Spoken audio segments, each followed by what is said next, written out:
যে আমরা অনেকে একটু ভালো কাজ করেই বিশ্রাম চাই, একটু ভালো কাজ করেই ক্লান্ত হয়ে যাই, একটু দিনের কাজ করেই অনেক মনে করি যথেষ্ট হয়ে গেছে। সুবহানাল্লাহ সুবহানাল্লাহ।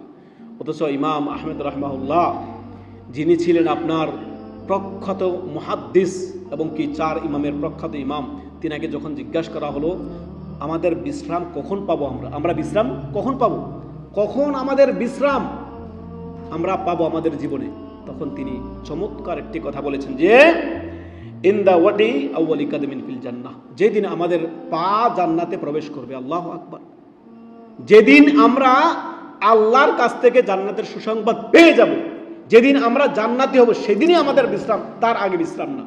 মুমিনের পুরোটা জীবন হবে তার সৎকর্ম দিয়ে এগিয়ে যাওয়ার জীবন, প্রতিযোগিতার জীবন, ন্যায় আমলের প্রতিযোগিতার জীবন, নিজেকে সংশোধনের আপনার প্রতিযোগিতা এগিয়ে যাওয়ার জীবন, সর্বদাই সমস্ত অন্যায় কাজ থেকে বেঁচে থাকার আপনার নিজের প্রতি চ্যালেঞ্জ ছুড়ে দিতে হবে। অন্যায় কাজ আমি করবো না, ইচ্ছাকৃত কেন আমি অন্যায় করবো, কেন করবো, আমি জানছি এটা অন্যায়, কেন করবো না, ছেড়ে দিব।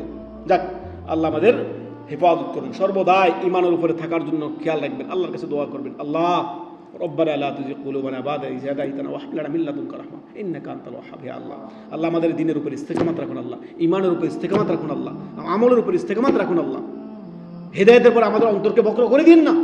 আল্লাহ আল্লাহ হেফাজত।